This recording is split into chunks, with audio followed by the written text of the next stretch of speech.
So they can see us. Except for Hetty. Hetty, you can see us on Facebook.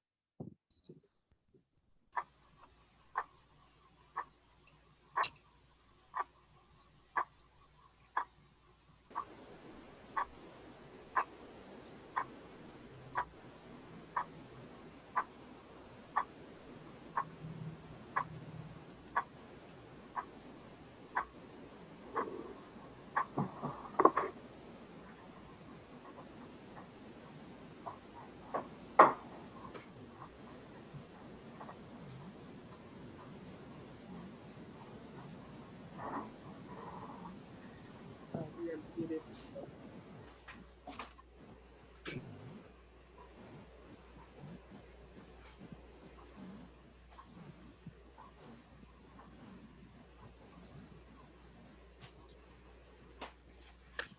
I'm sorry, it appeared that I was on mute. Executive Director Lassiter, did you all hear anything that I just said? We did not. We did not. Okay, I'll start all over again then. Welcome to this evening's PHRC No Hate in Our State Town Hall, addressing incidents towards the Asian American Pacific Islander community. This is a topic that has been much discussed in the news throughout the past week, and we have a robust panel of guests from throughout the Asian American Pacific Islander diaspora, as we like to call it in the Black community, as well as civil rights activists from all over the Commonwealth of Pennsylvania. This time, I would like to invite our Executive Director, Mr. Chad Dion Lassiter, to give some greetings and opening remarks. Executive Director Lassiter. Thank you so much, Tamika. I want to first and foremost thank everyone for tuning in for this evening.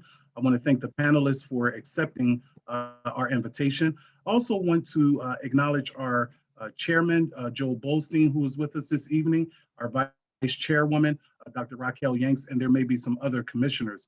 I'd be remiss if I didn't thank Tamika and Laura for organizing this, and specifically Tamika, who is going to moderate this evening, put together some very pertinent and relevant questions. I want to open up with just fundamentally saying that this is an important evening. We're not just here assembling to simply just have chatter. We're going to have a really protracted, high-level conversation with what we're looking at as best practice recommendations and suggestions with regards to standing up against xenophobia, hatred, and racism towards the Asian American Pacific Islander community.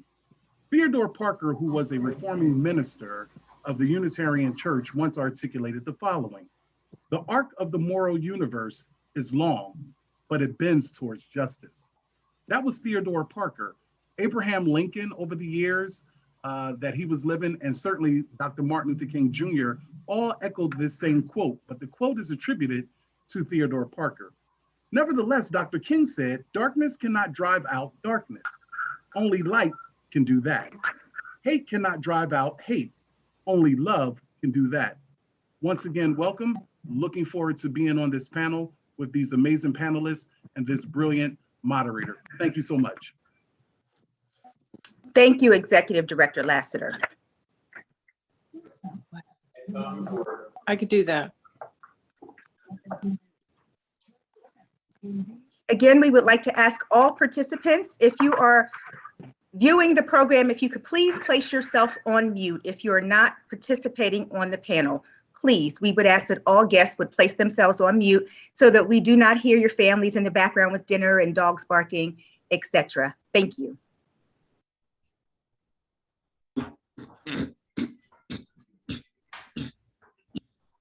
This program, entitled No Hate in Our State, addressing hate incidents towards the Asian American Pacific Islander community, is a long overdue topic for a community that is not often discussed. On our panel this evening, we have some esteemed guests.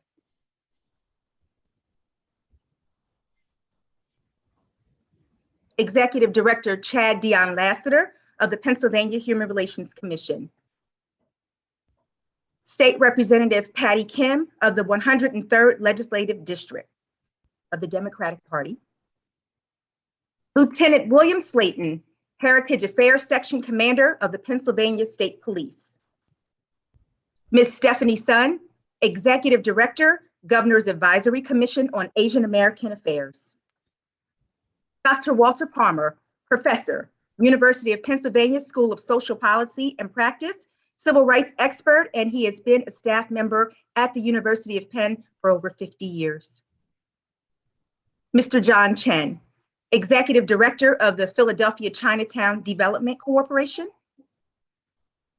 Mr. Carl Summerson, he is the PHRC chief hearing examiner and the agency resident expert on ethnic intimidation. Andy Toy, Development and Communications Director with CMAC. And myself, Tamika Hatcher, who will serve as your moderator for the program this evening. When we talk about incidents of hate in our state, the Asian American Pacific Islander community is often one that you don't hear much about. Nevertheless, in the news, we have many incidents of hate directed towards this community. WABC TV had a report of an Asian American mother saying that she was spit at while holding her baby and called the China virus. Time Magazine reports that Asian American attacks are on the rise, and they ask the question, what's behind the rise in the violence? New York Times reports that attacks on Asian Americans in New York City stoke fear, anxiety, and anger. That was from 2 weeks ago. The Washington Post reports that anti-Asian attacks in Chinatown are causing people to patrol the neighborhoods, carry guns, and it is fomenting racial strife. Well, I think it's Please running mute out your of- phones. For all participants, please mute. And NPR reports that there is anger and fear as Asian Americans are being targeted, particularly senior citizens in the Bay Area.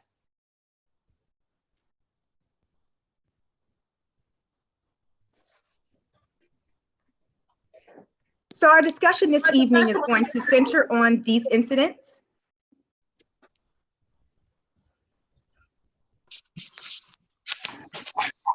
And as we're beginning our program, we will again ask all participants to please mute. Our communications director, Laura Argenbright, is going to be loading our video, and we're going to start with a piece from the ABC News, Juju Chang report on Nightline.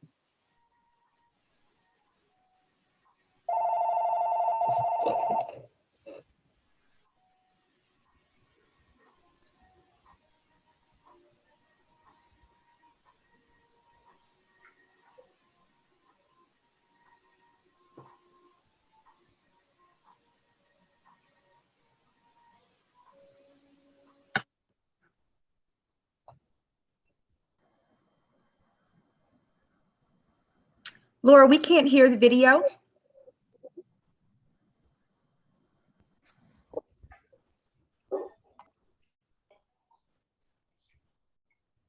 Moment, please.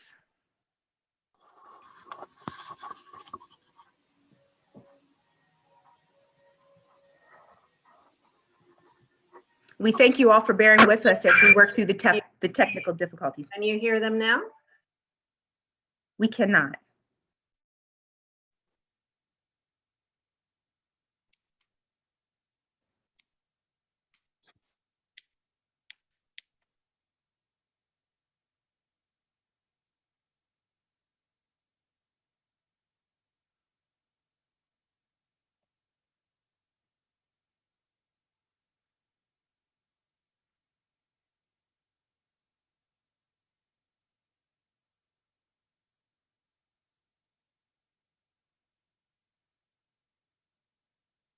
We're still not able to hear Laura.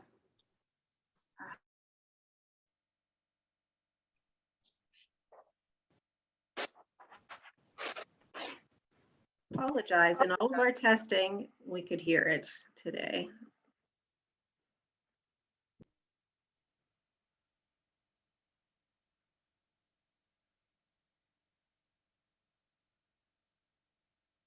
We thank you all for muting.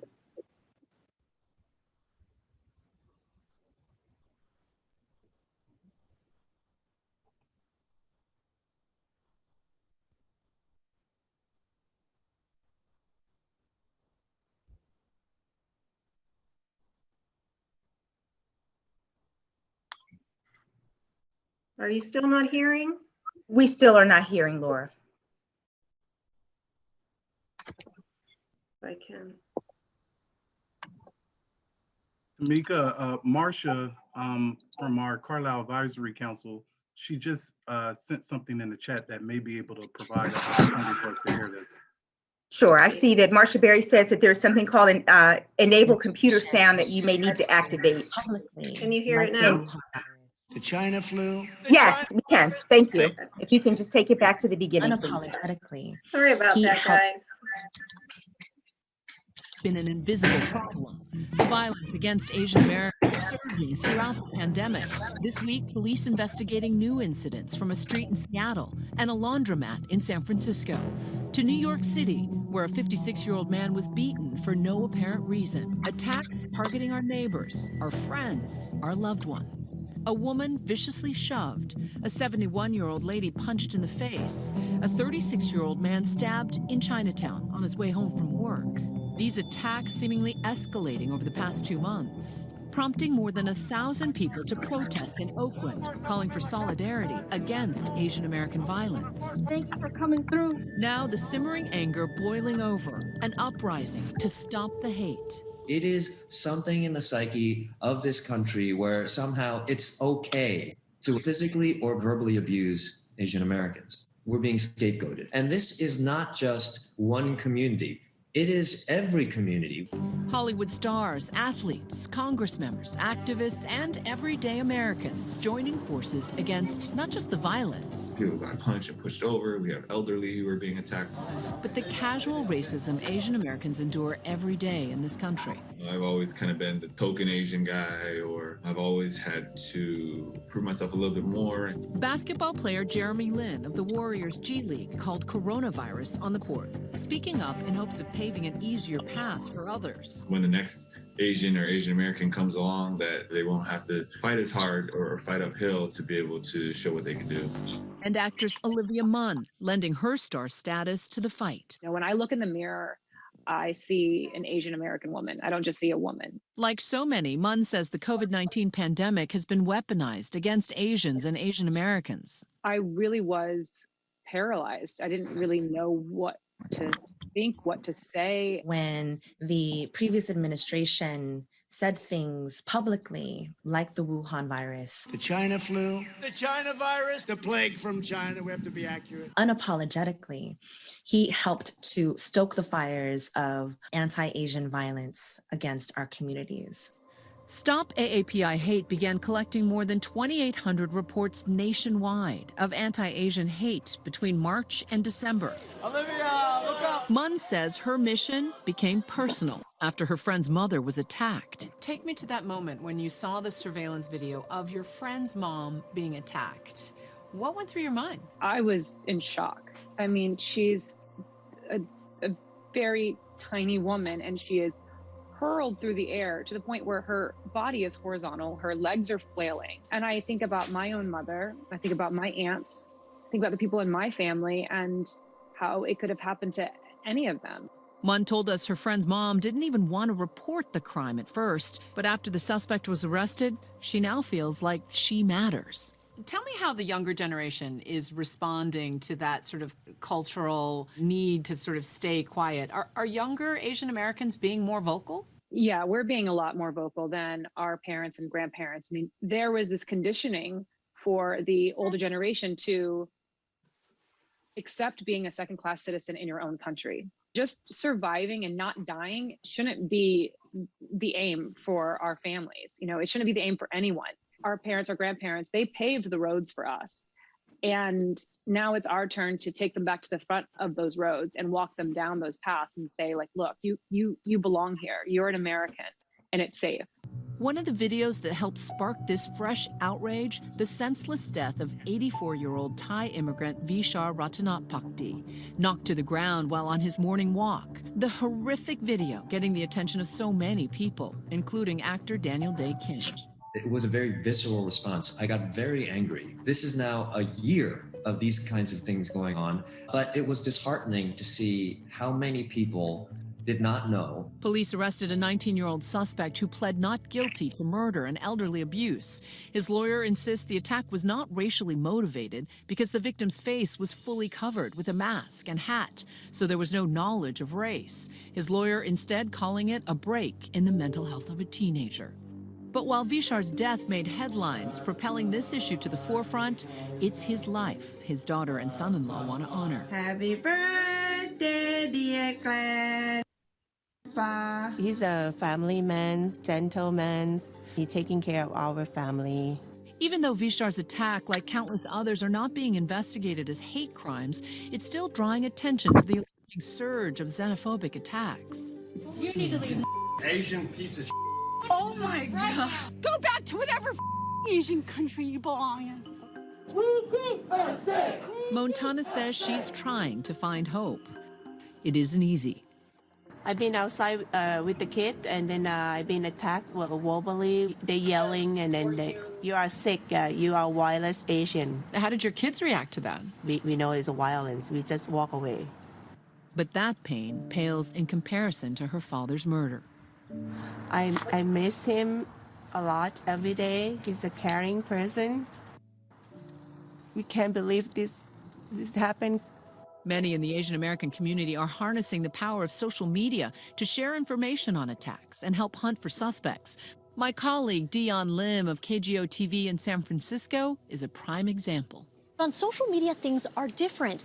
People get to know me on a little bit more of an intimate basis. They learn about me being bullied, growing up in very non-diverse parts of the country. So they feel that connection. And then on social media, there's also a buffer. There's a screen on a phone or a computer, so they feel protected. They don't have to lay it all out on the line. And then when they see other people comment on these posts, they realize, oh my gosh, I'm not alone. I can do this. I feel empowered to share my story. Others using their influence online to raise awareness, 31-year-old software engineer Hugh Ma. It all started when I was trying to help my mom find a vaccine. It was a pretty arduous process. Ma started TurboVax, a hugely popular Twitter profile which tracks real-time availability of the vaccine. He's reportedly helped tens of thousands of New Yorkers get the shot. But as attacks against the Asian community spiked recently, Ma decided he needed to protest in a meaningful way, one that would capture people's attention. So he shut TurboVax down temporarily. I wanted to illustrate through this action of taking the site down for 2 days that if we as a country don't listen to the concerns of Asian Americans, then we risk losing the contributions of Asian Americans as well. Growing up in Queens, I was not immune to anti-Asian bias. I grew up with people making offhand remarks about my slanted eyes, my yellow skin, my Ching Chong name. Ma recommended people donate to a Chinatown nonprofit. He says the messages of hate started pouring in, but so did the support and the money. So far, the nonprofit has raised $105,000.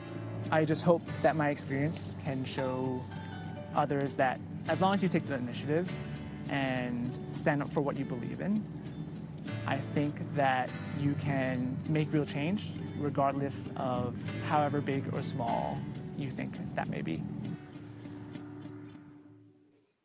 Our thanks to Juju. You can watch the ABC News Live special, Stop the Hate, the Rise in Violence Against Asian Americans on Hulu. Thank you, Laura. So we're good now. We're going to just watch that first video. That was enough for us to set the scene this evening and to give a background of the type of incidents. Lynn, with the Golden State Warriors G League team in Santa Cruz, who recently spoke out in a Facebook. That's okay, Laura. We're going to go ahead with the program. Thank you. So the video that we showed was from Juju Chang's Nightline. She did a special on the incidents of hate crimes that we're seeing against the Asian American Pacific Islander community. No longer is this just what people would call garden variety bullying or teasing of a schoolyard variety. These are ethnically charged incidents of hate crimes. So what I want to bring my first question to Lieutenant William Slayton with the Pennsylvania State Police.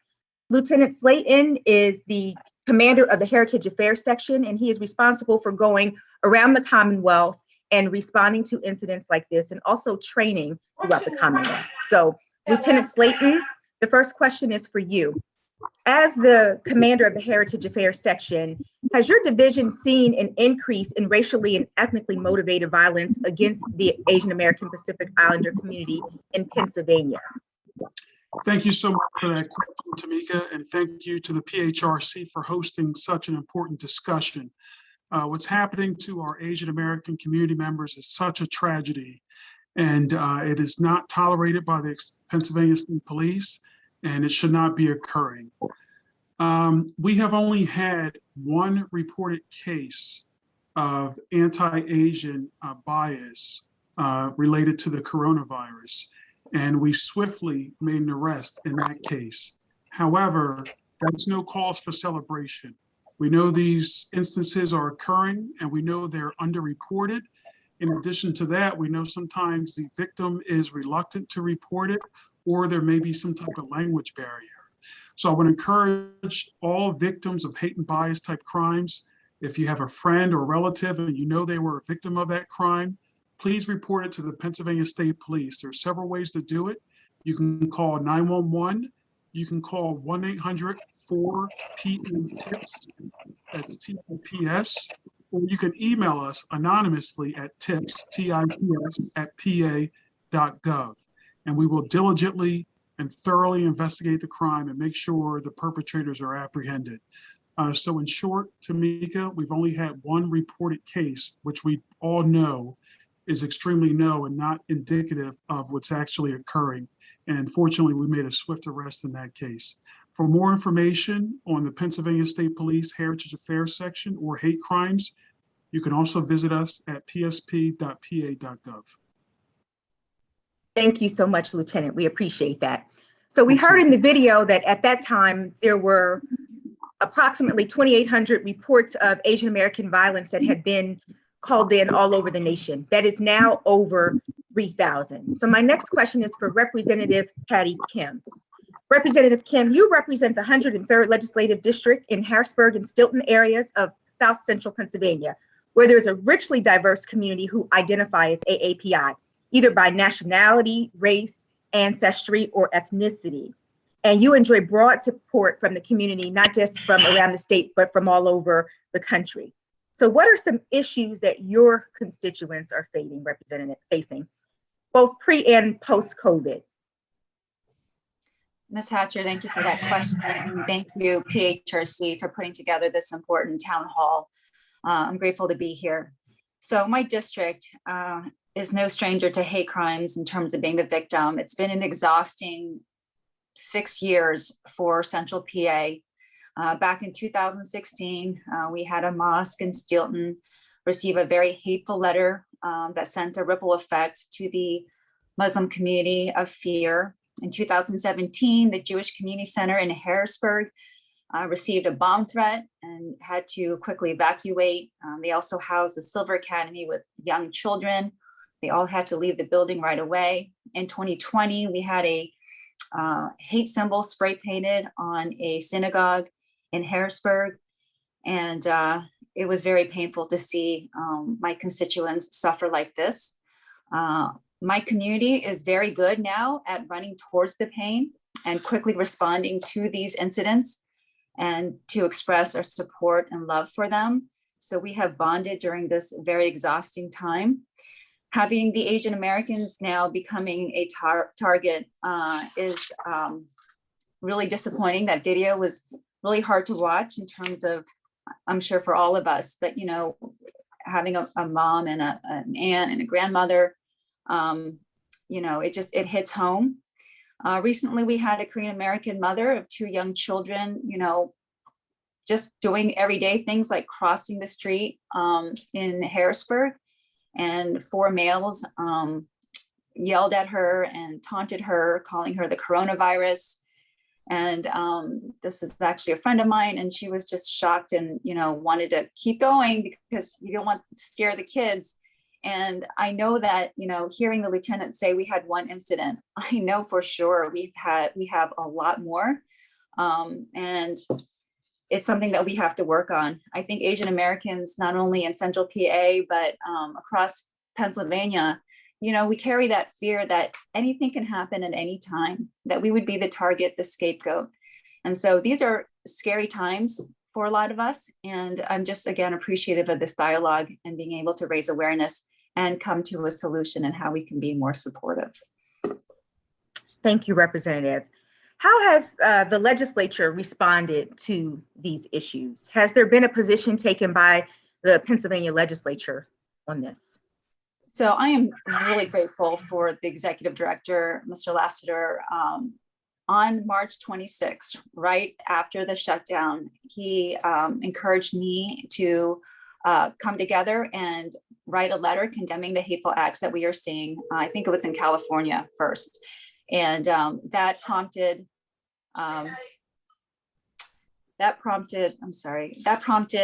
news articles, news segments, and then we were able to raise awareness and allow people to understand what's going on, and then encourage them to report to the PHRC Attorney General's office and of course the police. I am watching legislation in Congress. We have a wonderful Congresswoman, Grace Meng of New York. She is looking to introduce a bill that would create a new position at the Department of Justice to facilitate and review hate crimes and provide oversight of hate crimes related to COVID-19. If that's passed, it would issue guidance for state and local law enforcement agencies to establish their own hate crime reporting systems and education campaigns about hate crimes. I will be calling her and encouraging her and thanking her for her leadership. And I'm hopeful that it will pass in Congress, well, at least on the House side. Thank you, Representative. So you mentioned briefly earlier about the friend of yours who had been driving by and was accosted by 4 young men who were calling her names. And she just wanted to keep going because she had children in the car and did not want to complain. This is a pervasive thing that we're hearing across the board in the video and in the people that we're talking about who make these types of reports. So can you talk some about the cultural differences that serve as a barrier to people reporting incidents of hate crimes? Sure. I think this is not unique to Asian Americans. I think it's pretty common to all immigrants. As I was, my parents are from South Korea. And while I was being raised, they were just so grateful. They were also children during the Korean War, and they were just so grateful to be in the United States. And, be grateful, be modest, I think is part of our culture as well. And do well, head down, and just, don't bring attention to ourselves. That's the way I was raised. I can't, of course, speak for every Asian American, but that's how we were raised. And so, and also when you're a target or victim, it's embarrassing. And we just want to crawl up in a ball under the table and just hope that it goes away. But forums like this is helping to encourage us that, PHRC, the state police cannot do anything unless we have the data, hard facts of the numbers so that they can provide resources to this problem. So being modest and shy and embarrassed is not going to be helpful. And we will be there to help report in different languages, whatever, accommodate, because it's so important. So again, I really appreciate this forum, Ms. Hatcher. Thank you so much, Representative. My next question is going to come to Mr. John Chen. Mr. Chen, you serve as the Executive Director of the Philadelphia Chinatown Development Corporation. And Chinatown has a core population and is a hub for both culture and commerce. Yet there are also other neighborhoods with a high density of Asian American Pacific Islander community in South Philadelphia, North Philadelphia, as well as Northeast Philly. Can you talk about how these commercial and cultural hubs have been both a help and a hindrance to the people? And so by that, I mean, where we have a group of folks who are living and working in an area that's kind of homogenous, typically for the purposes of community, how might that help them? But then also how might that hurt them or make them a target for people who may want to victimize them? Sure, thank you for that question, Ms. Hatcher, and thank you for the PHRC for hosting this town hall meeting, which is very much needed. So with regards to neighborhoods with high population density of Asian Americans living or working together, Chinatown clearly is a hub of cultural celebration. Yet we have neighborhoods where there are other commercial corridors And I think Chinese arrived in this country to start working the railroads in 1850. 170 years. Over 170 years, you would think that there has been enough integration and assimilation that Asian Americans are not looked at as an isolated group, but that's not true. We know that. And as Asian American communities pop up in other neighborhoods in Philadelphia, I think that's a positive thing. I think we Asians are 7% of the Philadelphia population, so it should not be uncommon for Asians to be seen in other neighborhoods. So I think that's a positive thing. The concern with that is that at times there's this point of view that Asian Americans do not assimilate, which is a false perception. And you know, I think what we've seen in America this past year, I heard the term weaponized. I think that's very true. And I think we've seen the senseless attacks against Asian Americans. So when you have commercial groups in neighborhoods, Asians feel a sense of safety in numbers. They feel like they can go to and report these incidents to their neighbors and to organizations like PCDC.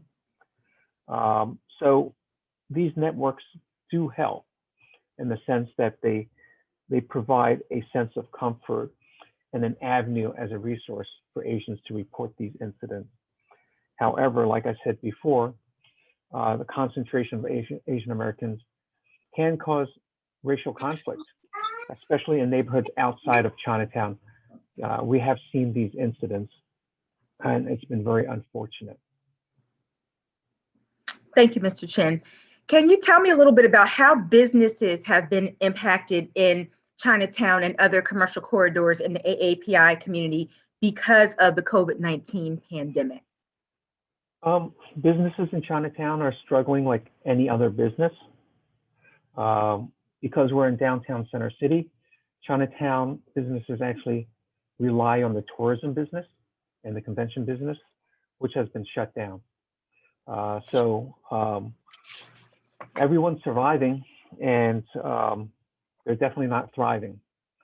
And if they can survive over the next 6 to 8 months this year, the hope is that they will come out of this economy and looking for opportunities to recapture their business. But the reality is that Chinatown is an economic hub as well. And many immigrants rely on the jobs that Chinatown has created over the years. And with many businesses only realizing 30% of what they did prior to COVID-19, the fact is many people are unemployed at this time. So, Mr. Chen, from what you just said, I'd like to ask a little bit of a follow-up question to that. I know that in the African-American community, businesses have had a very difficult time securing PPP loans and other forms of financial assistance, both from the federal and the state level. Can you tell me if you're aware about how the AAPI community has been able to access some of those funds to help supplement them and keep them going business-wise throughout the pandemic? Yeah, I would say that the businesses in the Asian American community have experienced similar challenges in accessing resources. Number one, once these resources are put out there, the quickest way to access these resources are on the internet. And you need digital literacy to do that. And you need English language competency to do that. So there have been struggles. Those who have been fortunate enough to rely on resources and accountants and other legal professionals to help them access these funds, yeah, they've accessed them, but they're sort of behind mainstream businesses, and what they access is much smaller in amount than other businesses have gotten. Thank you so much, Mr. Chen. I can imagine that those disparities are there as well. Next, I'm going to come to Andy Toy. Mr. Toy, you are the Community Development and Communications Director of CMAC, and I would like for you to please tell us what the acronym CMAC stands for. But as a communications director, you are keenly aware of the importance of messaging. How has the previous administration's characterization of the COVID virus, that has caused this global pandemic, characterizing it as the China virus, the Wuhan virus, Kung flu virus. How has that affected your community? So this question is for Andy Toy.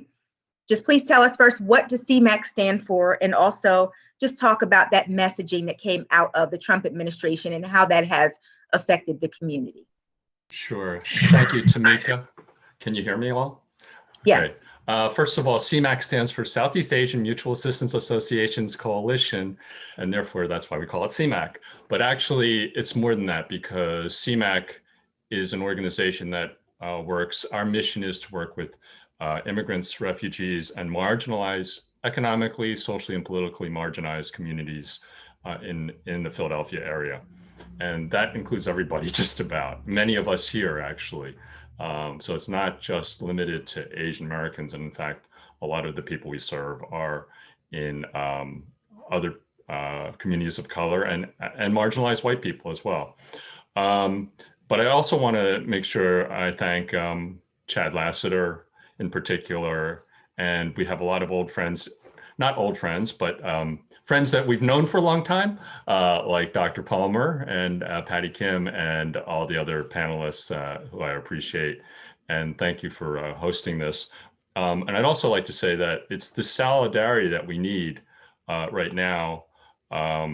Just as in Black Lives Matter, in the movement there, we needed to come together as a country, as people who care and care for each other and understand the issues of equity or inequity, and need to shine a light on that.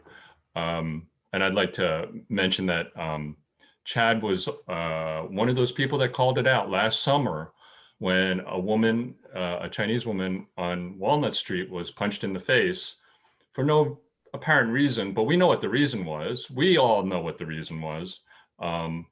But others did not recognize it as a ethnic intimidation or hate crime, and she actually came forward. So the idea that Patty was saying that a lot of people are silent, or the older generation, this woman actually came forward and then was kind of not taken seriously, and that is also another problem, because if you actually do come forward, or if you know you're going to come forward and not be heard, then why even do it? So we actually have to make sure we elevate those times and those voices of people when they know what happened to them. We really do need to hear them and respect those voices. I happen to be a third generation Asian American, so I don't sort of sit back. I'm sorry. I'll speak out until you pull a gun on me or something. But I think we all need to be vocal and in support of each other. And in terms of the words China virus and Wuhan virus and Kung flu, we all know that words have consequences. We actually saw that on January 6th.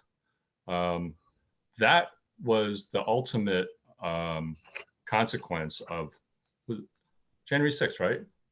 Yes. Yeah. Of the insurrection, of being caused by somebody saying the same words over and over again and telling lies and scapegoating people. We saw it in Germany, the scapegoating of Jews. That had real consequences, real human consequences. People died because of that. We know that 61 years of the Chinese Exclusion Act wasn't just an act that came out of nowhere. It was because people were saying, these people don't belong here. They're not American. They're foreigners. They're different. They're weird. They're not like us, and they shouldn't be citizens. So that lasted for 61 years. So we know that history shows us that these things have actually happened, and this was not the first time, unfortunately, and not the last time. But we have to be vigilant, and we have to create awareness. And that's why I appreciate this panel, because it's important that folks are aware of not just what's happening right now, but this history, this continuum of events and things that have happened. I feel that things have gotten better, but certainly not recently, but we still got to keep working at it. And I would just say that in Philadelphia, even we've had incidents. There was a murder of Hang Lim that many people forgot, and we don't remember the history. But a Cambodian young man got murdered because of essentially what he looked like, and we can't tolerate that. We can't. The only thing we can't tolerate intolerance. That's the one thing we cannot tolerate. And there are some other things that we can talk about, I guess, as we go on today. But we certainly need to look at incidents like the shooting of Christian Hall in another part of the state, and maybe we'll get to that. But these are important things we have to look at. We can't just sweep everything under the rug and say everything's fine, because it's not fine. Thank you so much, Mr. Toy. I really appreciate you, as we say in my community, saying their names, calling out the names of the people, because if we don't remember those who have gone on, how will people know? And we want to keep their names alive, and we want to keep awareness of these situations going on. So thank you for saying their names and bringing awareness to them, because most of us have never heard of these incidents or the people that you named. So you've worked in the community for a long time, Mr. Toy. So how are things different, or perhaps how have things remained the same? And what are some efforts that you're taking, or CMAC is taking, to combat those negative stereotypes and incidents that you just talked about? This is Andy Live. As I said, I think it is a This is Andy continuum. Toy Live. It is a continuum, and I think that I believe that we're moving in the right direction overall. This is Andy Toy Live. You know, in a town Please hall mute meeting. yourself. I'm sorry, Mr. Toy. I'm trying to find who's talking. Is that Sorry about Lyle? that. Please mute yourself. I got him. I Okay. muted him. Thank you. Somebody I know, I think. Anyway, yeah, it is a continuum, but I really feel like the arc is bending in a better direction. We're you know, a more diverse country today than we were, you know, during the Chinese Exclusion Act, or, you know, during the height of Jim Crow. But we can't forget the past, and we have to make sure that we remember that, you know, the incidents that have happened.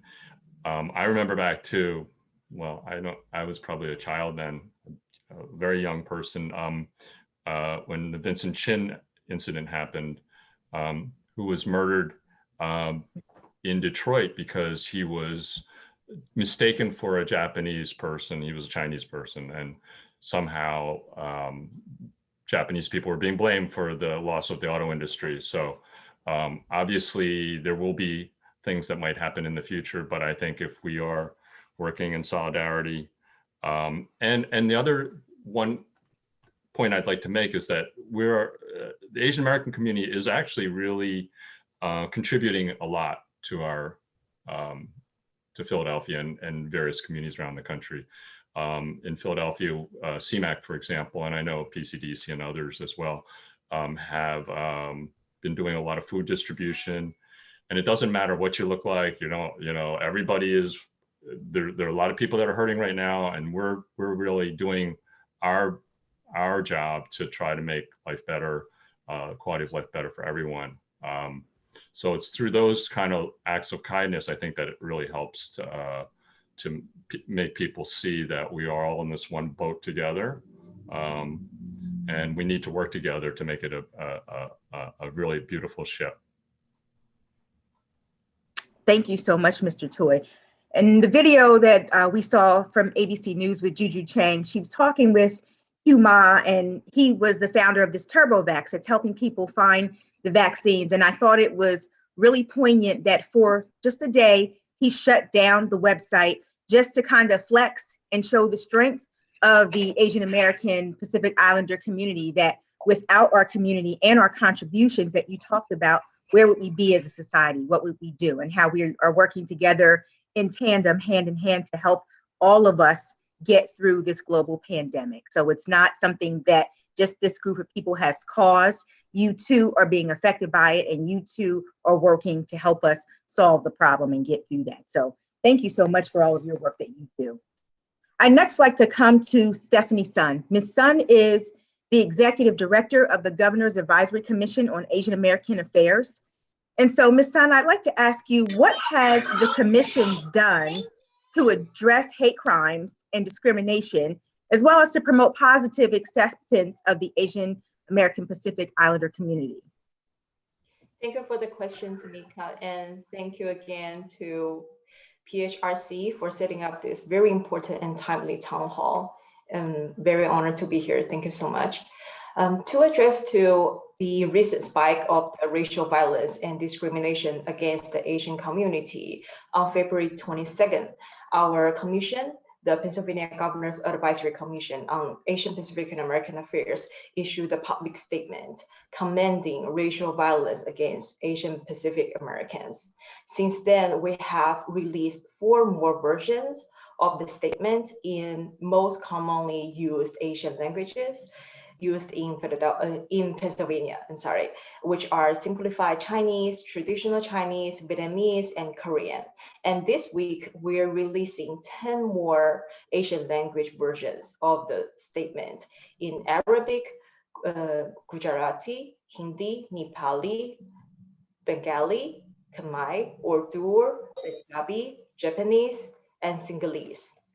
Through this statement, we want to let everyone know, including the vulnerable Asian Pacific community members with language barriers, of the commitment and determination of our Governor's Commission and our whole administration to fight against anti-Asian hate and racism in all forms.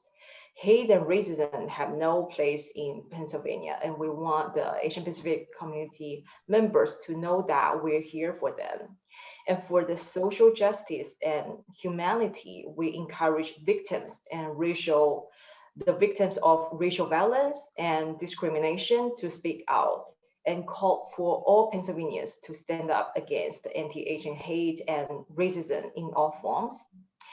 And in the coming 2 weeks, actually, we're having 4 town halls, including this one, and panel discussion, collaborating with diverse organizations. These events are focused on issues impacting our community, including discussions on anti-Asian hate incidents. Some are statewide, some focus on local issues. I can share the event information in the chat and with the Human Relations Commission later. And besides working with the community and government agencies to address this very important and critical issue, we are also trying to promote racial equity and inclusiveness through the approach of culture and education, promoting positive acceptance of Asian Pacific American communities through schools, teachers, and students. Because education and kids and young generation, they're our future. Our commission has been creating Asian Pacific culture educational resource package for schools and educators, starting with the Lunar New Year, which was just celebrated by more than half of the Asian Pacific residents in Pennsylvania. Our Lunar New Year education resource package have been spread to multiple school districts and many schools and educational agencies in different regions in Pennsylvania, and utilized in class and educational activities during the festival season. We have received very positive feedback, and we will continue producing educational resource package for major APA festivals and events, and providing to schools and education and the culture programs in Pennsylvania. And our commission is also working on 2 other new projects to address the hate crime and discrimination. One is to set up a Pennsylvania-wide anti-Asian hate crimes and discrimination database by collecting data and resource and stories from the community. and formatting them into periodical reports to the government agencies and communities. We hope to utilize this report and data to work on structural reform and resource equity and accessibility. And the other project is to build a statewide directory of resource, government agencies, and community organizations providing services and support on combating anti-Asian hate crimes and discriminations. We will also definitely share the directory with everyone. And not just now and not just recently, last year, since the very beginning of the pandemic, our commission has been working on responding the issues of discrimination and against and hate crime against AAPI community. Last year, we not only issued a statement together with the Governor Tom Wolf and community leaders, but to call for end to COVID-related discrimination. But also we co-host 5 town halls and panel discussions addressing the anti-Asian issues and spreading the information to community about how to report hate crime. Thank you. Thank you so much. So Ms. Sun, I know we've kind of touched on this already, but I just would like to ask from your perspective, what are some reasons why these incidents are being underreported? Why do you think that is? I think there are multiple reasons. First, Asian Pacific American is the only community which is majority immigrants. Over 2/3 of Asian Americans and 1/6 of Pacific Islanders are foreign born. Most Asian Americans immigrants post 1965 because of the Immigrant Act of 1965. So we're among the youngest communities in this country. This brings this community some very unique barriers, such as the language barriers and the lack of the familiarity with the procedures and access, and also the fear of retaliation. As mentioned in the video, the majority of an Asian immigrant's narrative is just to make effort to survive and stay here, gain the stable legal status, settle down, and have a secure life, which is complex and time-consuming. Solely to gain a stable legal status can take several decades. And how many decades do we have in a person's life? In addition, many Asian countries' culture, political system, and societal structures are very, very different from the US, which also create a barrier for them to participate and engage with the society here. The world here is totally different, and they have to relearn how the world works from scratch and discover how to navigate in this mysterious world, including navigating the concept of racism. What is racism? Everybody have different understanding, and also to navigate how to fight the racism. So, and also the trust in the government is always a key field we need to work on, especially for undocumented immigrants with a real fear of deportation. They may not want to expose themselves to government and law enforcement, including reporting hate crimes and discrimination. And we have a very considerable portion of community members, they are also undocumented. And I always remind people not to forget about the population of international students, international scholars and workers, and their families stay here with them upon their students and working visa. Do you know in the US, over 70% of international students are from Asian countries, and a very big portion of international workers are also Asian. Many of them even don't know that the government agencies here and many organizations here also serve them. How many of them know they can report and how to report? In Pennsylvania, we have Philadelphia with more than 100 colleges and universities, and we have Penn State with more than 10,000 Asian students and faculties, and we also have Pittsburgh and so on. So how accessible are our services for them? It is a question we should always ask ourselves, and I do think it play a role as one of the reasons why this community is underreported. So it's very important that we as Pennsylvanians united together in our fight against hate. How can we work together to make Pennsylvania and our country more friendly and welcome, which makes all immigrants, international students, international workers, visitors, and people of color feel safe, feel accepted, feel respected? As an immigrant country, how can we create an atmosphere to enable people to speak English with an accent confidently and even proudly? And thank you for having me here. I think it's a question that which is worth all of us to think about and working on. Thank you. Thank you so much, Ms. Sun. And from what you just said, you just brought a point to my attention. So Harrisburg University, which sits right on Market Street, directly across from the PHRC central office, has a very, very high population of international students. And all around that Market Square, that Southern Market area, south of Market is what it's called, SOMA, the SOMA neighborhood of Market Street in Harrisburg. We have many international houses where students who are from abroad live and they go to school there. And I even attended a graduation. My nephew graduated from there.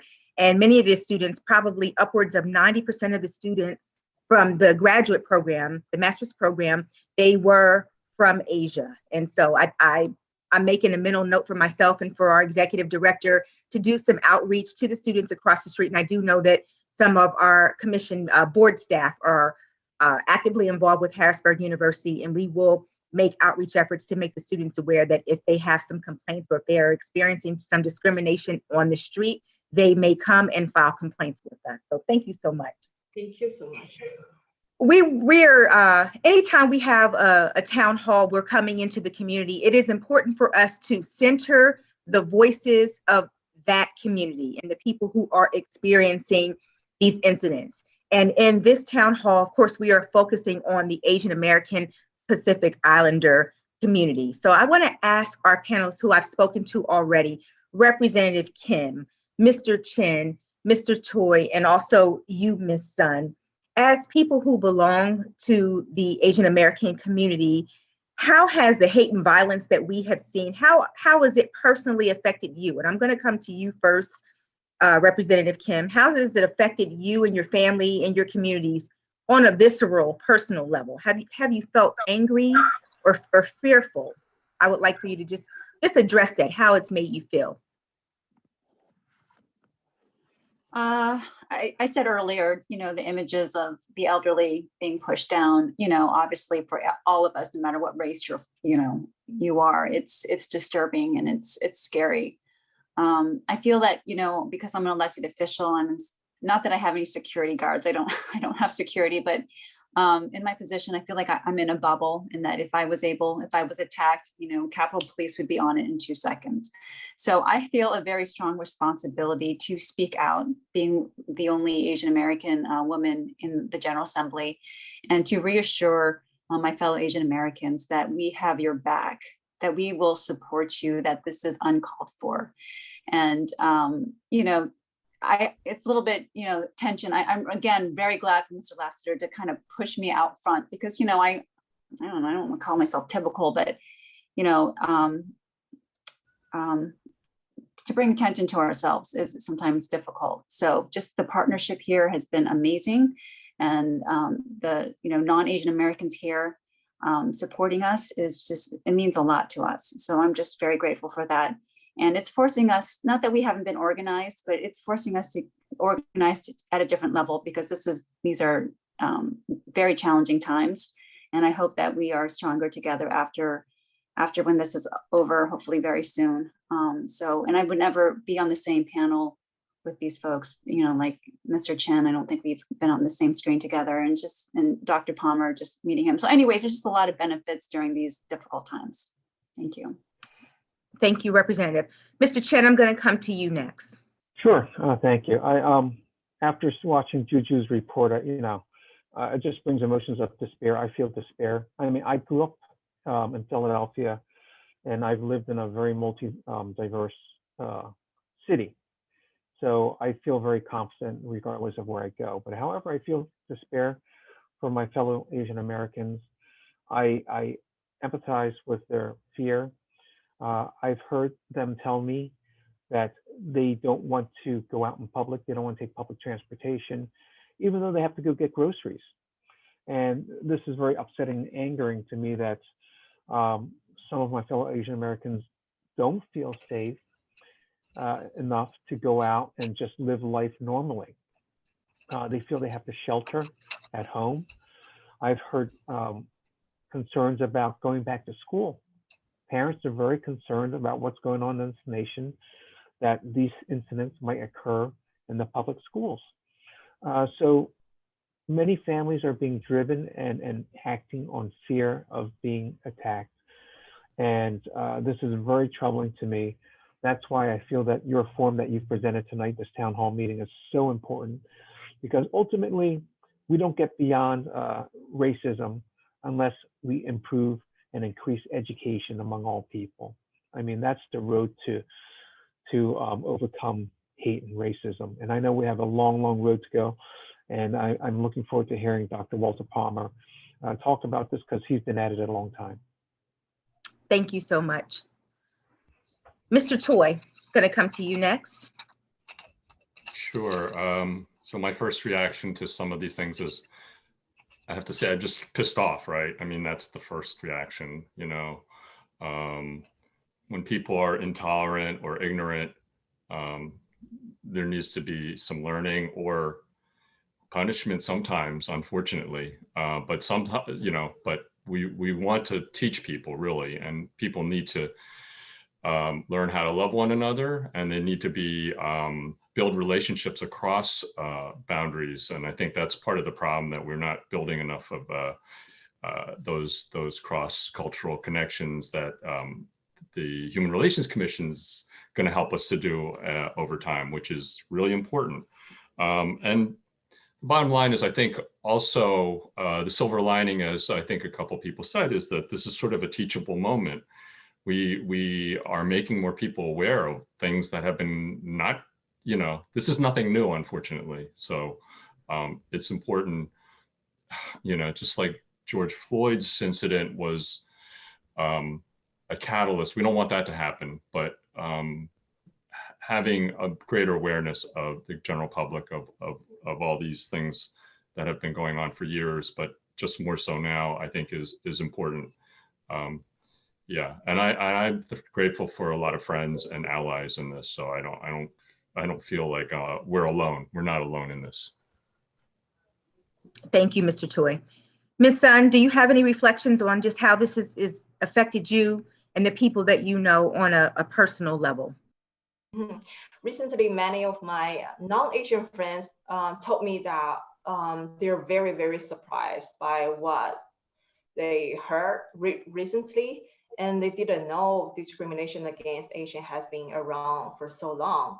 And my Asian friends told me that they're happy to see this is finally being widely talked about by the public now.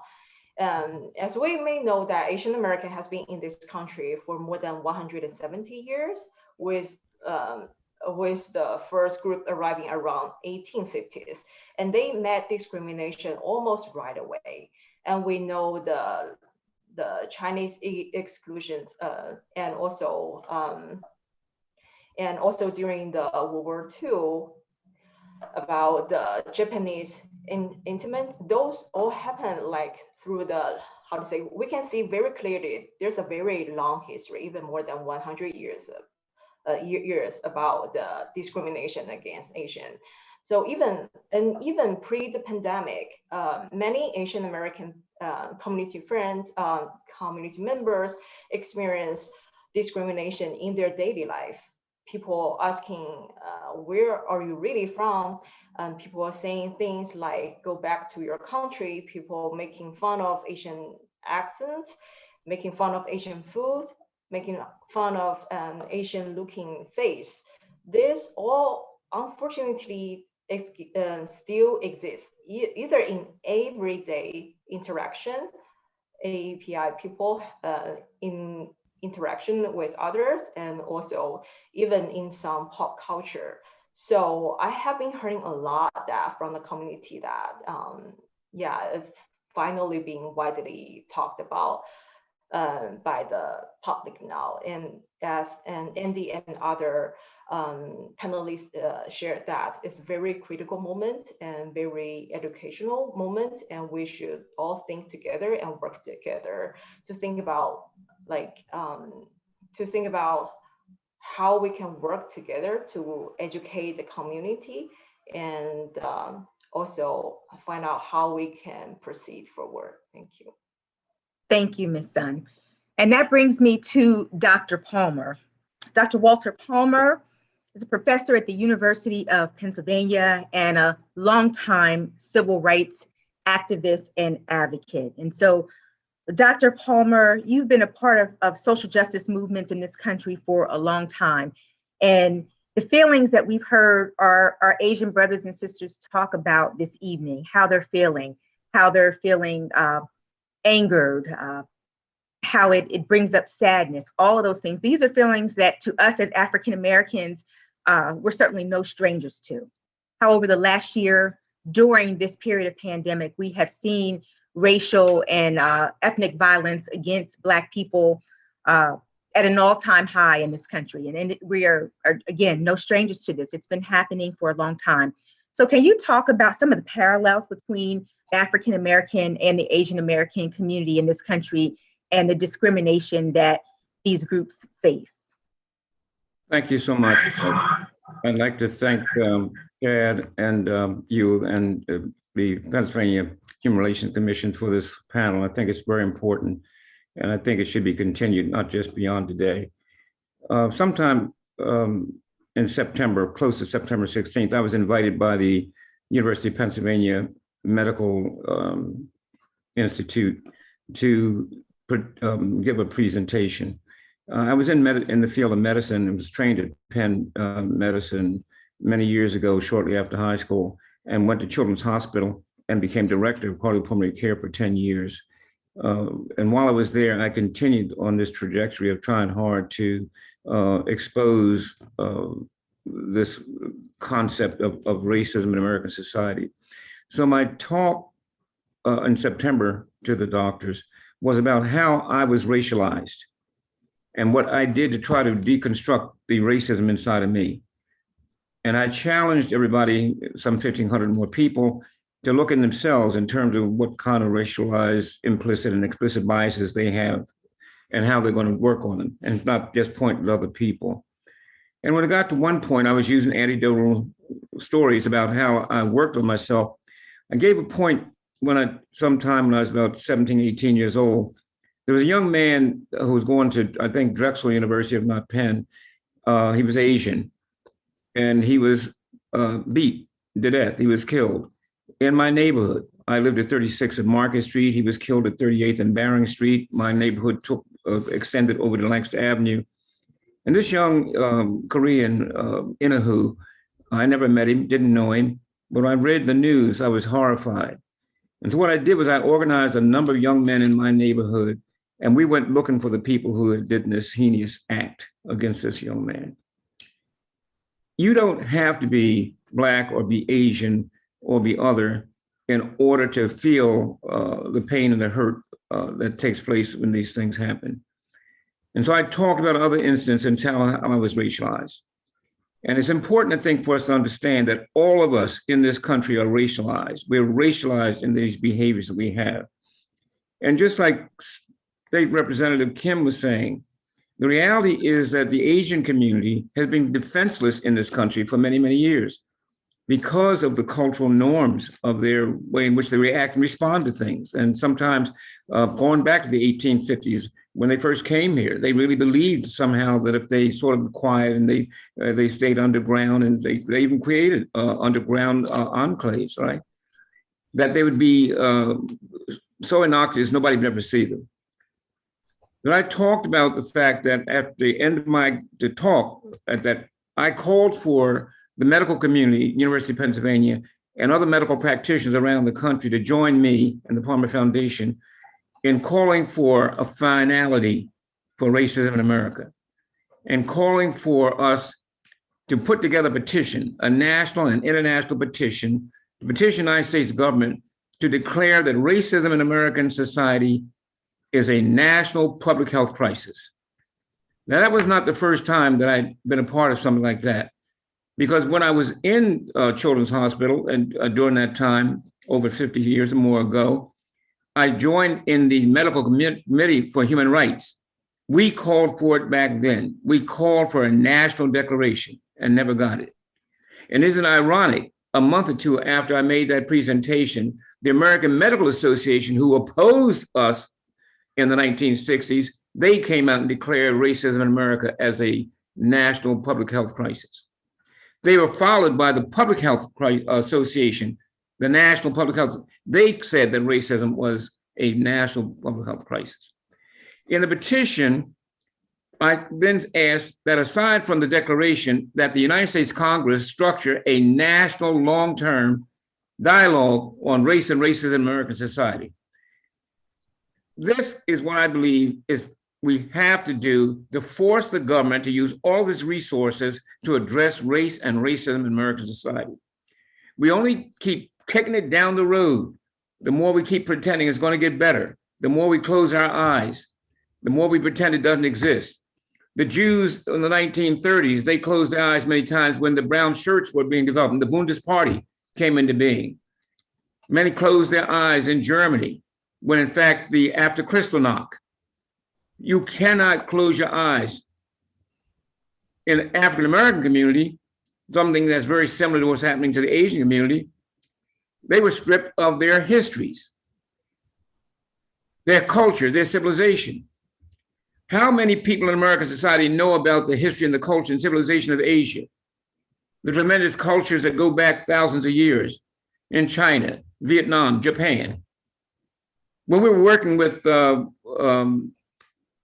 people in Chinatown, I was keenly aware that there was a history between the Japanese and the Koreans. When the Japanese invaded Korea and almost wiped out its civilization, its culture, its language. And we had to navigate through all that. The Black community is an oral community. It's a tradition of oral. So is the much of the Asian community. But we are more demonstrative than many other people in other cultures and civilizations. One of the major things I think that has to take place is really making education critical. The history of these cultures, these civilizations are critical. In concomitant with that is also the negative side, all the kind of experiences, all the kind of pain and hurt that each of these societies have faced in American society. Me and my interns at Penn have just recently published a book called Everything You Must Know Before Race and Racism Dialogue. We chronicle every religious group that ever came to America, every racial group that ever came to America, every ethnic group that ever came to America, and how they were discriminated against. Discrimination is a part and parcel of the American society. And until we face that and admit it and own up to it, it'll never end. And we'll keep thinking that somehow if we're nice to one another, if we somehow follow the scripture, that somehow this will all go away. It takes work to do this, to overcome this. It means still feeling some pain in terms of doing this. The same way that many of us have looked at the Asian community and been dismissive of them, many of our elected officials and many of our appointed officials, when they look at an act against the Asian population, many times they don't want to, if it's a Black person against the Asian person, they don't want to necessarily deal with that because there are more Black votes out there. And I'm sorry to say that. Politics gets in the way. And so let's somehow color code it or pretend it doesn't happen, it doesn't exist. And it's wonderful that the young Asian community is rising up and being able to come to the forefront in order to confront these behaviors. This is a problem that will never go away until we confront it head on. And that's why I've called for that petition. I hope that many of you can go to the W.D. Palmer Foundation and see the anti-racism petition and sign it, because we are building coalitions around the country, asking people to sign that petition. Our goal is to get tens of thousands of signatures and get the government to take the moral and the financial resources and totally look at a comprehensive plan for dealing with race and racism in American society. They were very adamant about doing the reconstruction of Germany after the war, Second World War. America was adamant about reconstructing Japan after the war. They were adamant about the reconstruction with trillions of dollars going into Korea after the war. They did the same thing in Vietnam. There should be nothing less than that happening in this society, in this country. Charity begins at home. And so the end game is to force the government to have to deal. People say to me, well, what about reparations? What about reparations? Even if you got reparations and you haven't solved the problem, you're back where you started from. The money will circulate all through the society. The society will do better because of that.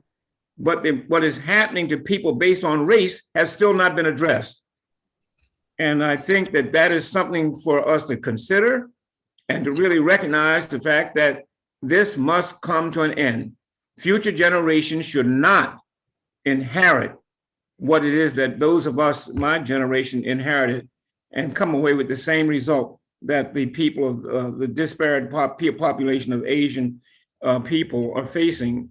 And the reality is, it's been going on a long time. And I remember when I was in Chinatown, working with Get the Stadium out of Chinatown, I went up against a popular Black mayor. I said, it's wrong. And I knew full well that it was just a ploy. That it was, once again, the Asian population could be expendable because they don't have the votes. It was played against the people of South Philadelphia, who they wanted to put it in, and they were determined they're going to put it in anyhow. But they needed to build up this friction, this confrontation, before they would take the stadium and put it where it is today. When Chinatown was built, I think Chinatown, in many cases, predates the Vine Street Expressway. The Vine Street Expressway ran over them. The gallery ran over them. Every time there was an opportunity somehow to interact with that community, they've been considered to be less than worthy. They were the unworthy poor and the disconnected. The one thing that has kept, I think, much of Asian community and Southeast Asian people together has been those histories. And those histories have got to be shared with the young people within American society, just as the African American and African history has been taken out of the history books. By doing that, by not having a history, by not showing the strengths, by not showing the resilience of a people, you lessen those people. The same with women history not being in the books and only being favored towards male history. These are all the same kinds of ploys. These are all the same things that tend to play one against the other and allow those who control the purse strings, those who control our destiny, to make vital decisions around our lives. Thank you so much, Dr. Palmer. I appreciate that. Executive Director Lassiter, I'm going to come to you. I was going to go to Carl Summerson about ethnic intimidation, but I think that this is a great time for you to follow up on some of the very salient points that Dr. Palmer had raised. So I'm just going to turn this over to you and you can step in. I want to thank everyone again for referencing, how can I say, our executive director has made it a mission to do outreach to all communities. And you have heard us repeatedly, you've heard all of our panelists repeatedly give thanks to you, Executive Director Lassiter, for the work and the partnerships that you have forged here at PHRC. And so it's not necessary for me to ask you about what has PHRC been doing in this space. So I'm just going to allow you to come and speak to the issues authentically as you would like. Thank you so much. This has definitely been very emotional and heart-wrenching. And I would just politely suggest to all the panelists for us after this to take a moment in our individual way to just deal with whatever ensuing triggers are, because we are the ones who are doing the work. So there's a level of racial fatigue, there's a level of racial trauma, there may be something that may reactivate a form of traumatization. I'm glad that Dr. Palmer mentioned what he mentioned as it relates to former Mayor John Street, who was the second African-American mayor in the city of Philadelphia. We know all over our democracy that there are Chinatowns in various places, and that's an enclave, just like you have Little Havana in Miami. And I think the thing that I found troubling growing up in Philadelphia is the way politics are oftentimes played.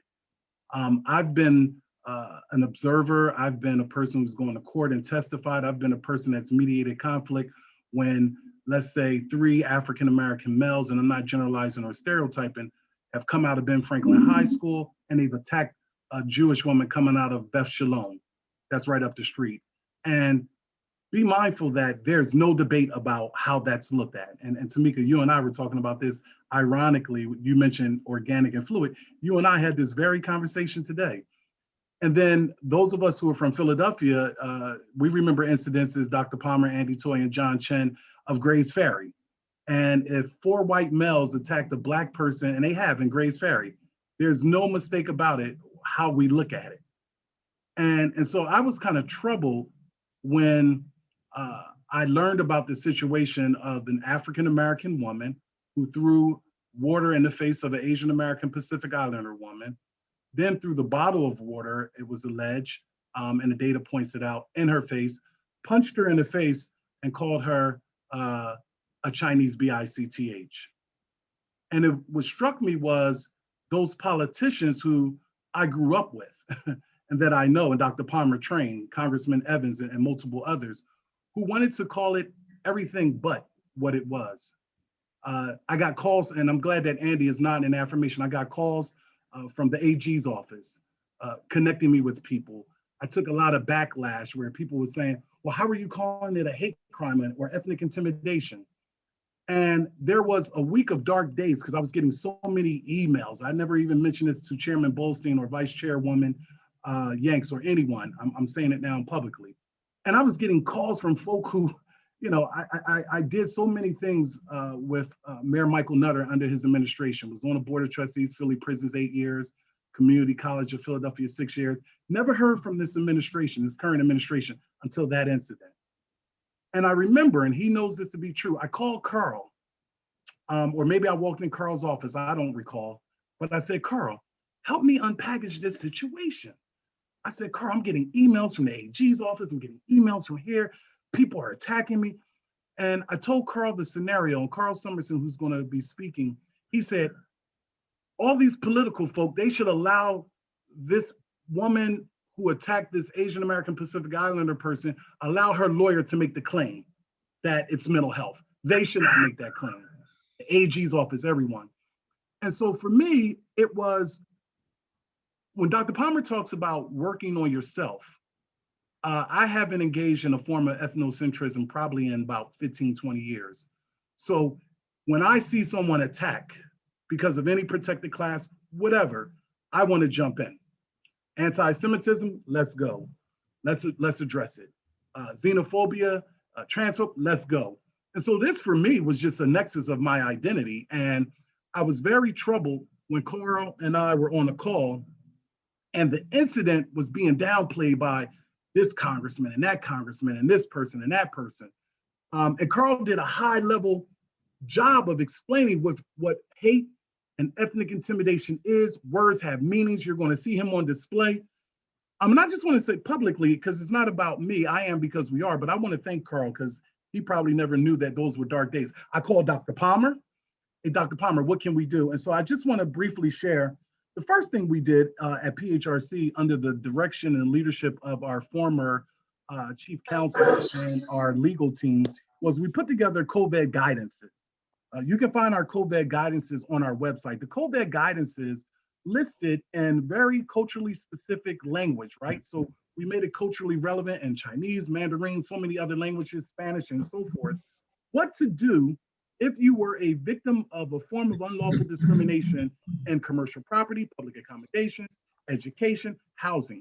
So we delivered those COVID guidances to the state, to the governor's desk. Want to thank the legal team if you're on the call for doing that, because you should have an idea of what you contributed. Former Secretary of Health for the state, Dr. Levine, cited our COVID guidance in a live press conference on CNN. We then developed a whole manual on racism. So when she spoke about terminology, right? We were very clear on what racism is, what bigotry is, what effective prejudice is, what bias is, what discriminatory actions are. We talked about in context in that manual, books that were relevant for adults, books that were culturally relevant for children. We utilized resources as it relates to teachingtolerance.org. We were not afraid to mention terminologies like white privilege, white supremacy, white violence, institutional racism, which is prejudice plus power. That's on our website. But that still wasn't enough. And so I reached out to Stan Strader and former Councilwoman Janie Blackwell. Stan Strader is the chairman of the Mayor's Commission on African, Immigrant, and Caribbean Affairs in the city of Philadelphia, but is well expansive. And I said, what can we do from a PHRC perspective to help this population? Albeit we do have a Pennsylvania Human Relations Act, but I think every great leader, whatever great looks like, is a leader that's willing to listen and learn. And so Stan said, well, reach out to John Chen. And I said, John Chen? I said, I remember John Chen from when I was in grad school, and Dr. Palmer would always talk about John Chen. And then he said, and Andy Toy. I said, Andy Toy and I did a initiative with the Department of Behavioral Health, Intellectual Disability and Services around EMOC, Engaging Males of Color. And we put together a panel with members of CMAC and others talking about that whole model minority myth, right? And so that was one of the things that I considered, this model minority myth that, yes, our Asian American Pacific Islander communities, they experience what Dr. Palmer and Cornel West call nihilism. They experience despair and hopelessness. They feel despondent and they feel dejected. They feel othered as well.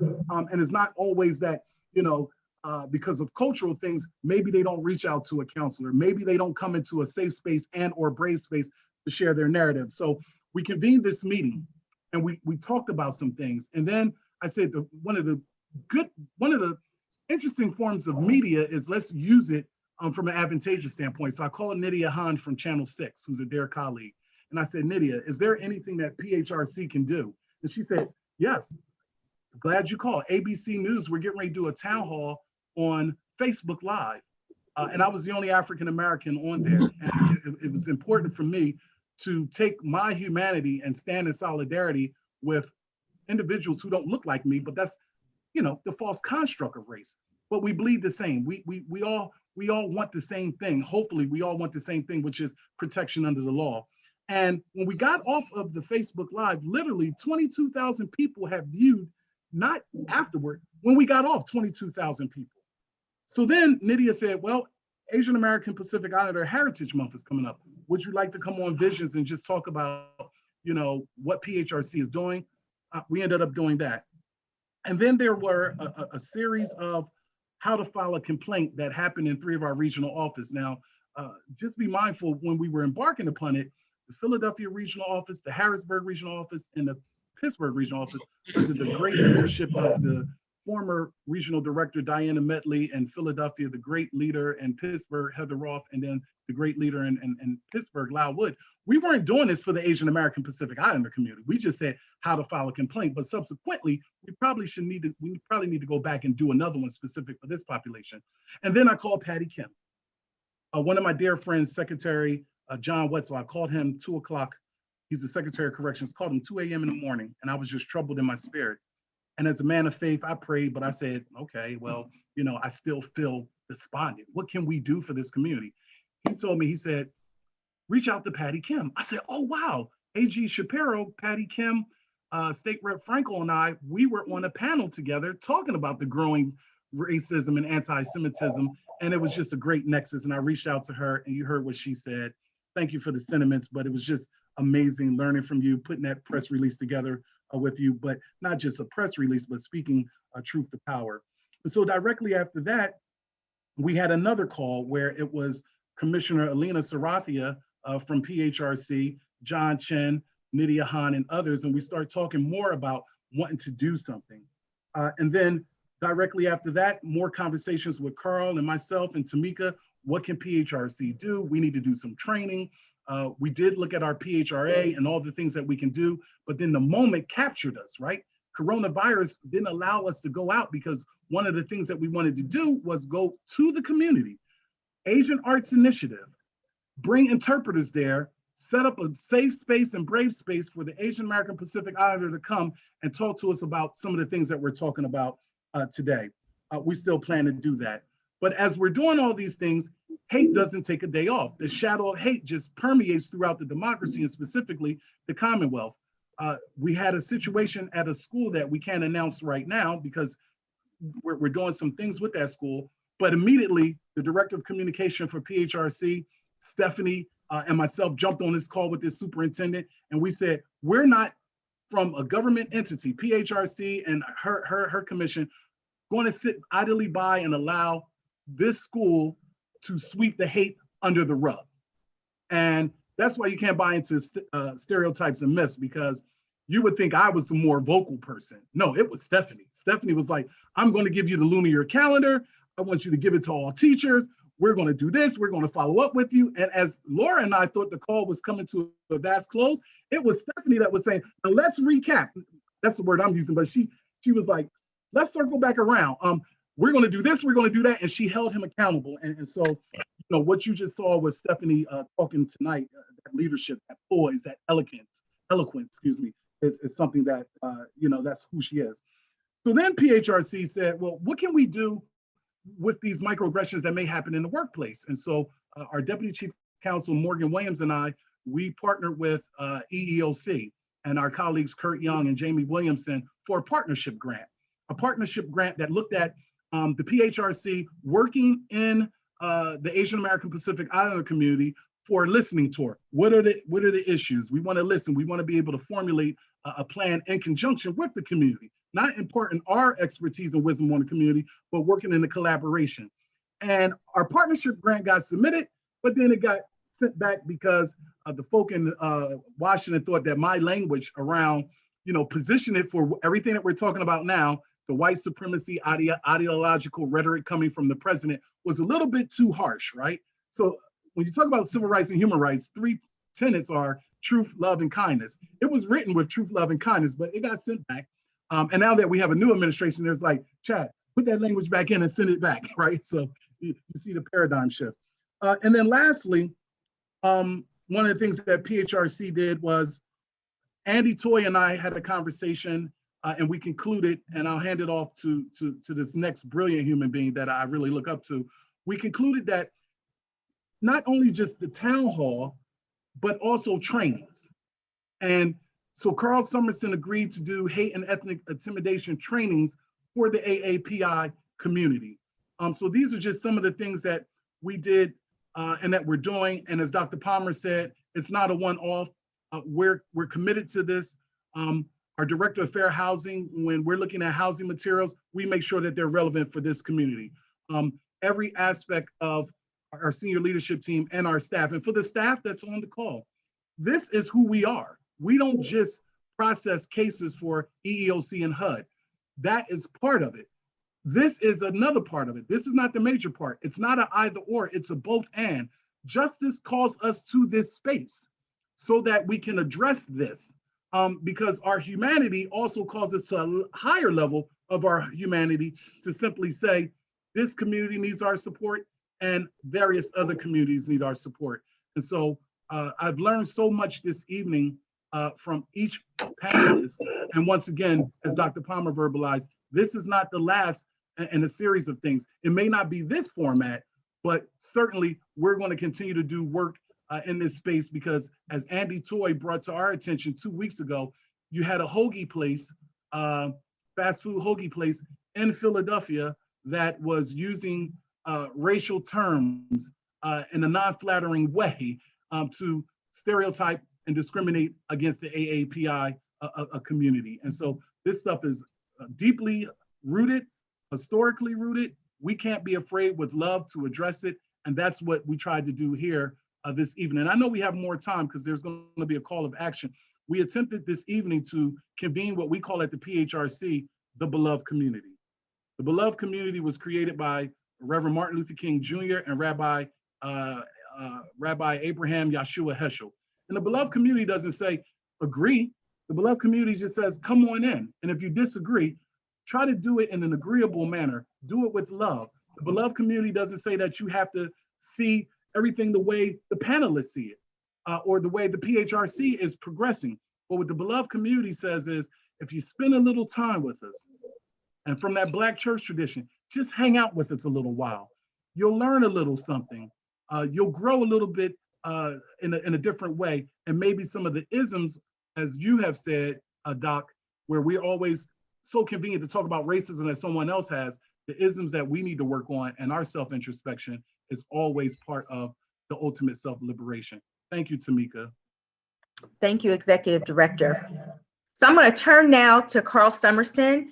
And after Carl, I'm just going to ask, while Carl's speaking to us about ethnic intimidation, I'm going to ask our panelists if they can begin to prepare their minds around a call to action. What do we want to do? What are we asking of the community and of our society as we go forward to eliminate hate in our state?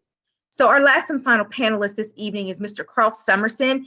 He is our what we call resident expert on ethnic intimidation and our chief hearing examiner. And so, Carl, I know that this could be a 3-hour training, this could be an 1.5 hour training, it could be a lot. So it's very difficult to summarize all of this in roughly 3 minutes or so. But for those who are unfamiliar with ethnic intimidation in the law and what that means, can you just define for us what ethnic intimidation is, what the law says about that, and what people can do if they feel they are the victim of it in Pennsylvania? And let's give Carl more than 3 minutes. Take more than 3 minutes, Carl. And I know Tamika meant that metaphorically, but from a time perspective, we're doing good. So unpackage it, resident scholar. I was fainted when she said 3 minutes. Well, listen, Executive Director Lassiter, thank you for putting me on this panel. I so appreciate it. This is so needed. The law, the ethnic intimidation law, it's been around 39 years, if you can imagine that. The Crimes Code was amended back in 1982 to add the crime of ethnic intimidation. And basically what it is, it's defined as committing certain crimes either against the person or property when the perpetrator's actions are motivated by a malicious intention toward 4 categories: race, color, religion, or national origin. Hatred. You commit crimes of hatred. Interestingly, the crime of ethnic intimidation doesn't stand alone. It has to first be connected to another crime that was motivated by the hate of the perpetrator. The other crime that we're talking about here are these what we'll call underlying crimes, underlying offenses. The legislature specifically lists those crimes that can be underlying crimes to which ethnic intimidation can be added. Now, the crime of ethnic intimidation is considered as a punishment enhancement crime. And that's really important because this is what it actually does both in theory and in practice. Here in Pennsylvania, each crime carries with it a grading of punishment. In other words, you might be exposed to certain degrees of punishment depending upon what crime you commit. Just as an example, assault in Pennsylvania is a second-degree misdemeanor almost all the time. There's some exceptions. But if you do that assault because of the hatred towards someone's race, color, religion, or national origin, now you can add the extra crime to it, and that's ethnic intimidation. And what that means is now the ethnic intimidation charge is graded just about double. In fact, on assault, you might be exposed to 2 years in jail and a $5,000 fine. You add the ethnic intimidation as another charge. Now you're also charged with a crime that can subject you to 5 years in jail and $10,000 fine. There, it's just a little more than double, but in theory, it's just about double. So unfortunately, here in Pennsylvania, many citizens are unaware that there's this hate crime here in Pennsylvania. I will say this is so critical. Even more important and unfortunate is that citizens are not aware that Pennsylvania legislature also created civil remedies specifically designed for victims of hate crimes. Anyone that's interested can find that 42 Pennsylvania statutes 8309. In this section, a victim is permitted to recover general damages, those damages associated with physical injury or loss of property, and listen now, emotional damages. Are people emotionally devastated by these crimes when they're done by hatred? Victims are more than likely to be severely alarmed by that. We've heard that, we've seen that. They're made anxious about it, perhaps even traumatized by it. They're feeling threatened by it, feeling increased vulnerability. You know, entire communities are likely to feel the devastating shadow of fear and horror that is associated with these crimes. Now, under the civil rights part, civil remedies, a victim can also recover punitive damages. Those are damages designed to make that perpetrator feel it in the wallet, hurt them as much as you can, so they feel that they've done something significant, and now the victim is going to be paid punitive damages. Can you find a lawyer? Well, guess what? The legislature said that lawyers' fees can be paid by these actions. So you'll find a lawyer. It's pretty easier, much easier to find a lawyer. The last thing the civil remedies do is allows for what's called an injunction relief. You can get someone to stop what they're doing. You can have a court say, stop what you're doing. So if someone feels that they've been victimized by ethnic intimidation or hate, well, the first thing, well, obviously, these crimes are investigated by the police here in Pennsylvania. So victims should and would be well advised to report those incidents to the police.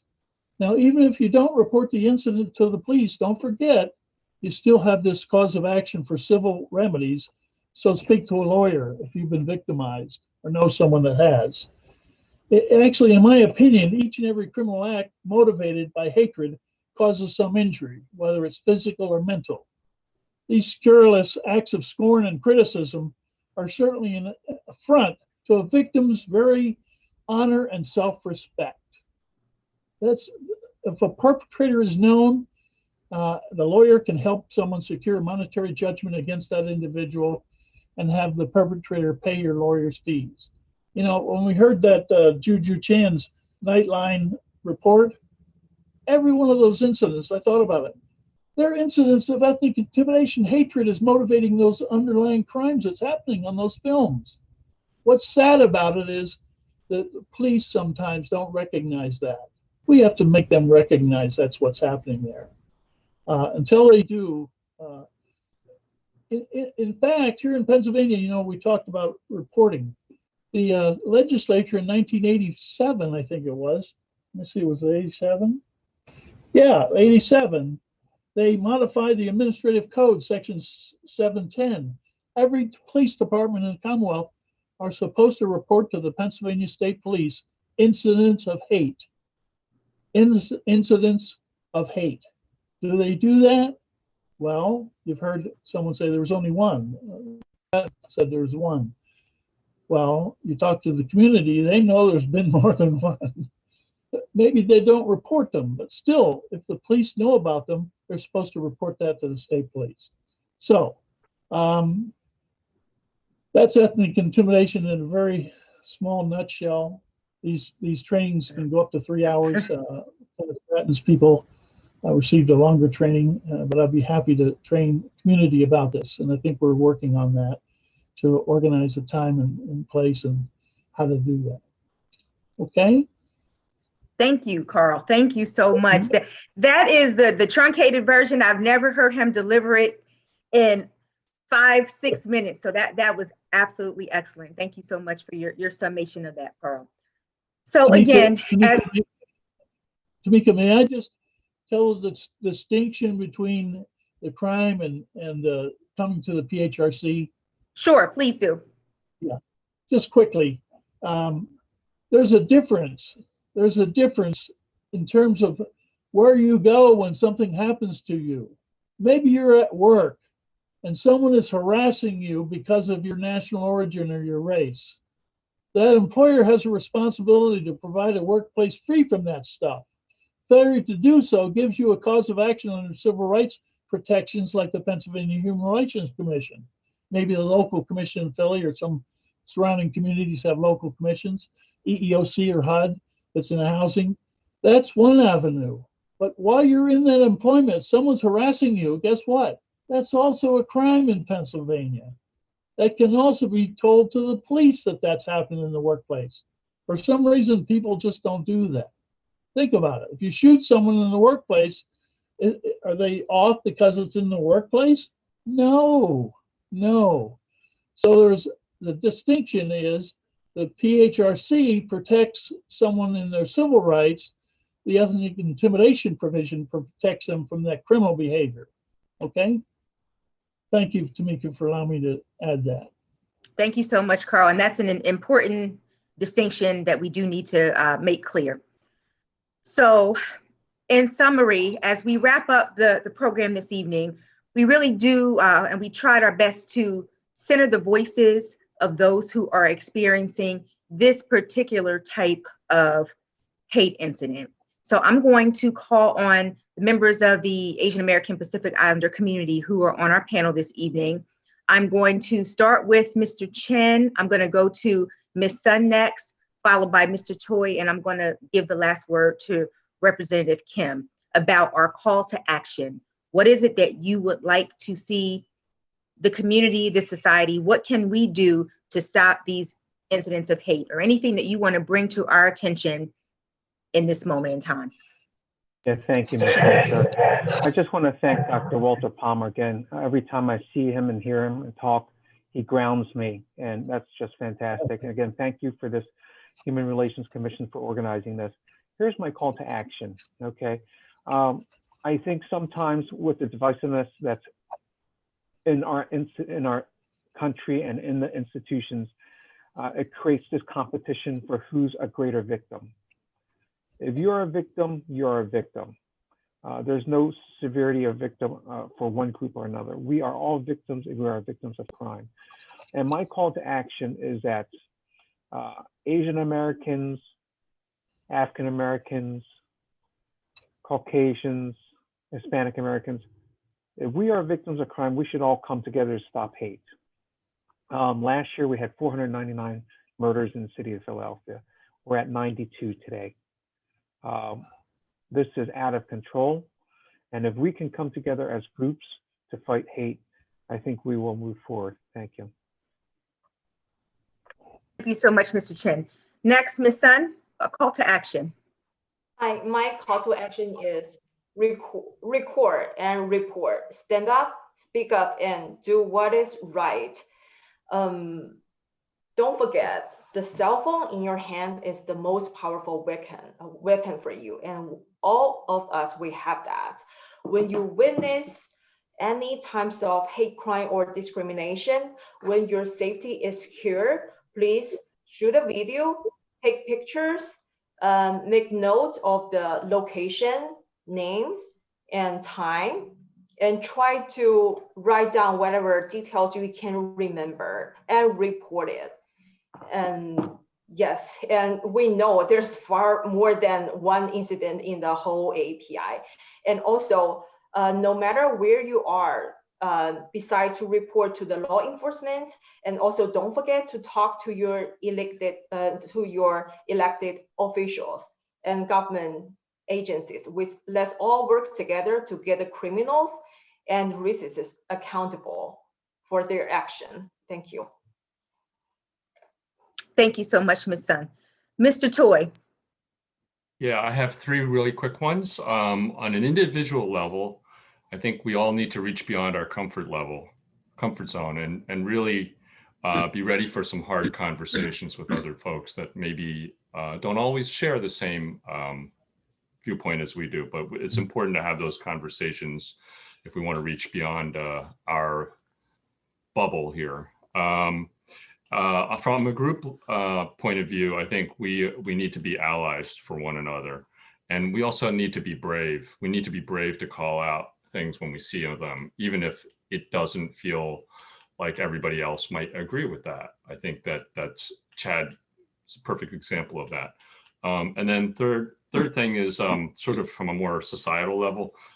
Perhaps we need, from the Asian American perspective, more Asian American history. I was reading on the chat that would, there is Asian American history. It's not just about Asia, but it's also about the contributions of people, the Asian diaspora in America. Just like the Black experience was for so long just kind of forgotten or pushed down. We need to all recognize that we all play an important part in the history of this country, and we're not seen as perpetual foreigners. Thank you so much, Mr. Toy. And last but not least, Representative Kim, your call to action for Pennsylvania. I want to just second all of the call to actions from my colleagues. I think they are super important and they'll be very impactful. I think right now in history or in the present time, we have the spotlight, unfortunately, on Asian Americans, and we have to have a sense of urgency to use this time, a moment in history, to help not only raise awareness, but to educate. And so I'm seeing, in a couple of months, it's going to be May, is the AAPI Heritage Month, where we can really use that platform to help educate others, especially our allies. I think Stephanie Sun said, that people are surprised that we are taunted and made fun of. So, Asian Americans, my call to action is to tell your story. We have plenty of social media platforms, and it will help embolden our allies to come together. As John Chin was saying, we can all empathize. We all know what it's like to be the different one, the only person of color in the room. And if we tell our stories one after the other, one person per day during the month of May, we can really raise the awareness at a higher level. And I loved Mr. Summerson's lecture, abbreviated lecture, to help define for the victims what is a hate crime, what is ethnic intimidation. I don't think a lot of people know that, and then make it really easy to, how do you report these things? It may not be for now, it may not be next month, but it could be a couple of years from now, and have that cheat sheet, that one pager of what are the crimes and how to do it, and have in different languages. And I think that will really empower the people in the communities, and use our community groups and our churches as the, point where we can distribute that information. We have Chinese American churches, Korean American, the list goes on. Let's use these community groups to raise the awareness. Thank you. Thank you, Representative Kim. And so in closing, I just want to share that I saw a news story yesterday, I believe it was on NBC, about a Japanese businessman who's been living and working in the United States during the pandemic. He's a writer based out of Washington, D.C. His name is Takashi Oshima. And Mr. Oshima was taking a bike ride in York along the trails, and he was wearing his fanny pack, and he had his wallet and his money and with identification and everything in it. And the wallet fell out of the fanny pack. And there was a resident of York County who found the wallet. He called the credit card company. Taiwan, please mute yourself. Thank you. Hold on. Laura, can you please mute Taiwan? Sorry about that. When I got kicked out of the meeting, I was no longer the meeting host. Thank you. So Mr. Oshima, he lost his wallet. He's in a foreign country. He doesn't have money. He doesn't have identification. He was frantic about what he was going to do.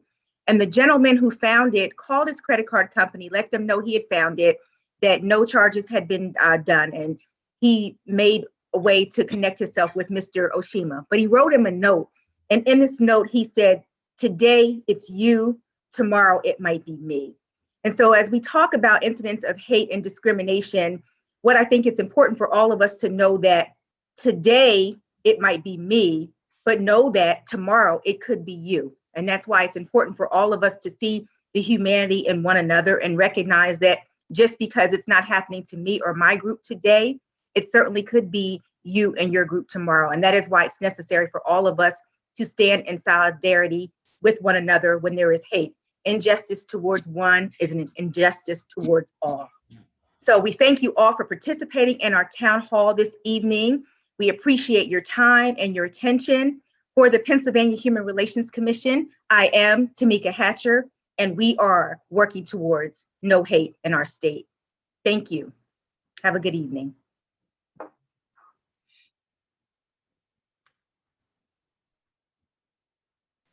Have a good evening, everyone. Thank you so much.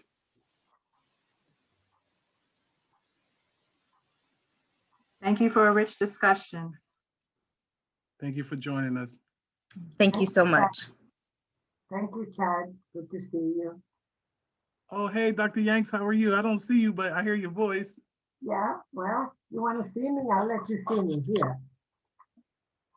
Let me see. There you are. I don't know why it didn't go on, but I had the camera on. Anyhow, it's nice to see you, Chad. It was a wonderful, wonderful, wonderful townhouse and town meeting, and I really enjoyed all the panelists, and I want to thank you, Dr. Palmer.